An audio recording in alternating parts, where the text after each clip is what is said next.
Hello, welcome back to Truchet live coding. This is a modification from a previous node tree that I showed to you. Except that instead of using the nodes to draw the curve, I will be using grease pencil. Okay, so currently the setup is like this. So I have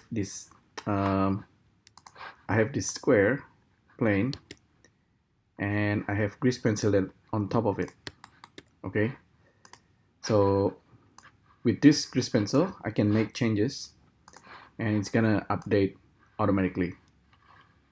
Okay, so let's see if this is actually working.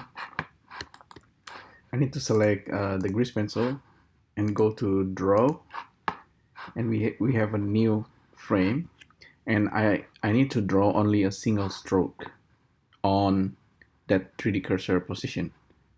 So let's actually just draw something like that. Oh, actually I have apparently I have this line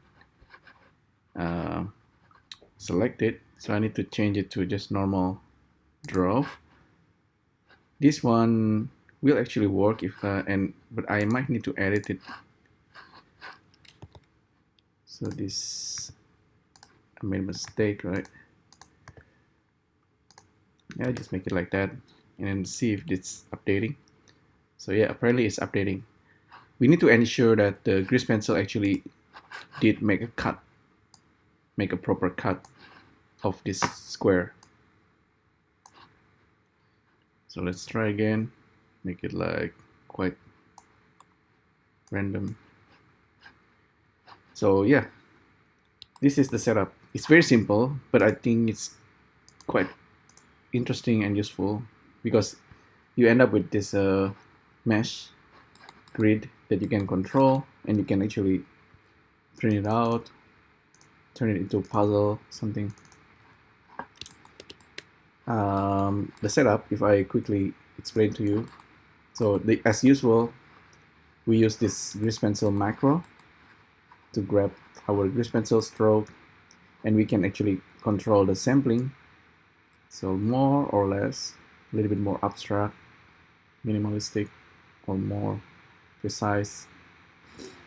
And then from that grease pencil, of course, it's just plugged into this thing that's basically joining the mesh in terms of vertices and polygon edges.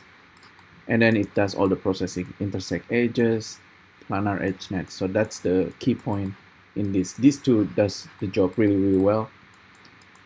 And then the rest is simply just for a viewer of visualizations, and then I'm assigning material. In this case, not black and white, but it's purple and yellow. So it's quite interesting.